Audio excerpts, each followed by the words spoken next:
From the 11th to the 15th century, a series of holy wars known as the Crusades rocked the European and Eastern Mediterranean landscape.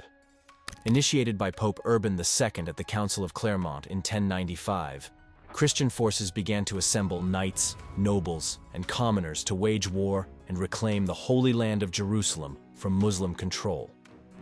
Among one of the most legendary figures to emerge from this era was King Baldwin IV. Having gained more recognition from the movie Kingdom of Heaven, his legacy is one of courage, resilience, and strategic leadership despite the challenges he faced from his debilitating illness. His noteworthy contributions to the defense of the Kingdom of Jerusalem and his impact on the broader Crusades era continue to be remembered to this day. Chapter 1. The Early Years and Diagnosis. King Baldwin IV was born in 1161, the eldest son of Amalric I. His birthright placed him in line for the throne of the Kingdom of Jerusalem, and from that day, he served one purpose: to defend Jerusalem with his life. His early childhood was marked by privileges and responsibilities associated with royal lineage. By age 9, Baldwin was educated in the art of war, history, and religion. It was also around this age that he began to lose feeling in his right arm, a precursor to the leprosy that would afflict him for the remainder of his life. The disease had a devastating effect on his nervous system, causing boils and discoloration of the skin. During this era, the cause of leprosy remained unknown, and those who suffered from it were generally isolated from the rest of society. At the ripe age of 13, Baldwin ascended to the throne and was elected king by the High Court of Jerusalem after his father died in a military campaign against Egypt. Despite grappling with his illness, Baldwin proved himself a capable leader when confronted with the realization that he couldn't produce an heir. In a strategic move, he arranged a marriage for his sister Sibylla and William of Montferrat, a member of a prominent Italian family. Unfortunately, William died not long after, but not before they gave birth to a son. Facing formidable challenges at a young age, Baldwin remained resolute in his determination to lead and protect his people. However, as the adversaries of Jerusalem strengthened, King Baldwin would soon be thrust into the ultimate test of his leadership. Chapter 2. Battle of Montgisard, 1177. In 1177, Saladin, a prominent military leader and the Sultan of Egypt, was uniting the Muslim world through invasion and diplomacy. He claimed himself the leader of Islam and declared a holy war against the Christian states in the Holy Land. Shortly after Baldwin ascended to the throne, Saladin launched a major assault on the strategically vital city of Ascalon, crucial for the defense of Egypt, or as a potential launching point for an attack on Jerusalem. In a bold move, Baldwin left the holy city and rode to Ascalon to meet the Muslim army. He led his remaining knights into the city but soon found his army scattered, and Saladin besieged the area and looted the region. With his eyes on the prize, Saladin marched his army towards Jerusalem. The Leper king, who narrowly managed to escape from Ascalon, decided to pursue his adversary and regrouped with a larger army to lead a surprise attack from the rear. On November 25, 1177, King Baldwin achieved a stunning victory against Saladin's army at the Battle of Montgisard. Although significantly outnumbered, Baldwin displayed extraordinary courage and strategic brilliance on the battlefield.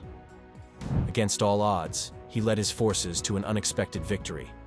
This achievement had a profound impact on Baldwin's legacy, bolstering his reputation as a valiant and capable ruler. He went on to secure a 2-year peace deal with Saladin in 1180, ushering in a brief period of peace in Jerusalem. However, during this time, Baldwin's health began to deteriorate significantly, foreshadowing the impending challenges that would shape the fate of Jerusalem. Chapter 3. The Fight for Jerusalem.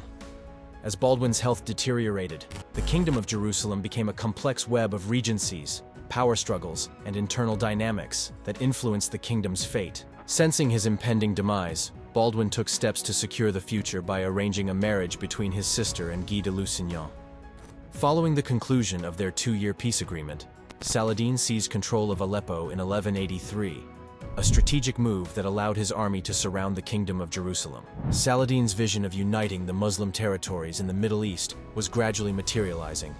In the same year, Saladin decided to launch another invasion on the Kingdom of Jerusalem. Baldwin, severely weakened by his illness and believed to be on his deathbed, appointed Guy de Lusignan as regent and leader of the Christian army against Saladin. The outcome was devastating. Although Saladin eventually withdrew, the Christian forces suffered significant losses, leading to a lack of support from the High Court of Jerusalem for Guy de Lusignan in subsequent battles. With the kingdom in disarray and Baldwin clinging to life, he dismissed Guy as regent. Despite his deteriorating condition, Baldwin rallied to lead the army, dragging his fragile body across the kingdom. The mere presence of the Leper King, however feeble, compelled Saladin to withdraw, showcasing the unique impact Baldwin wielded even in his weakened state. Chapter 4. Baldwin's fate. Faced with his imminent death, Baldwin IV took measures to ensure a transition of power. He crowned Sibylla's son, Baldwin V, as king, and appointed Raymond III as regent. Baldwin IV also sought to curtail Guy's influence through the church, but despite these efforts, Baldwin passed away from his debilitating illness in 1185 at the young age of 24. His 8-year-old nephew, Baldwin V, assumed the throne, with Raymond III serving as regent. Raymond successfully negotiated a 4-year peace with Saladin, but Baldwin V's reign was short-lived as he died a year later. Sibylla then ascended to the throne, and in an ironic turn of events, Guy, whom Baldwin had tried to restrain from gaining power, ultimately became the king of Jerusalem. Seizing the opportunity, Saladin invaded the kingdom again. In the absence of Baldwin, Saladin, a skilled commander, defeated Guy and his forces at the Battle of Hattin. Although captured, Guy secured his freedom by ceding the city of Ascalon to Saladin, a city that Baldwin had adeptly defended years prior. Chapter 5. Relations with Saladin. Despite being adversaries on the battlefield, there was palpable mutual respect between the two leaders, evident in their recognition of each other's military prowess. Multiple diplomatic engagements and intermittent periods of ceasefire further underscored the pragmatic understanding between Baldwin and Saladin. Their interactions were not solely confined to the battlefield. Instead, they reflected the geopolitical intricacies and chivalrous dimensions of the Crusades era. The respect between Baldwin and Saladin was not merely a result of their military encounters, but also a recognition of each other's strategic acumen and the personal challenges they faced. Eventually, Jerusalem itself fell to Saladin in 1187. At first, he wanted to massacre all the Christians in the city for retribution, for when the Crusaders massacred the Muslims in 1099, but later changed his mind and let the Christians seek refuge at Acre. The motivation behind this change remains somewhat elusive, but it is plausible that Saladin's decision was influenced by a degree of respect for his adversaries and a foresight into potential future relations he hoped to cultivate. Chapter 6. The Leper King's Legacy. Immortalized by his bravery in defending the Kingdom of Jerusalem, King Baldwin IV faced insurmountable challenges during his short-lived life, etching an undeniable legacy that has transcended time and secured a long-lasting place in the archives of history. Even though he died young and his kingdom didn't last long, Baldwin IV is a symbol of strength and determination in the face of suffering and struggle. Although his leprosy eventually left him blind and unable to use his arms and legs, Baldwin fought to the end to defend his kingdom from threats both outside and inside.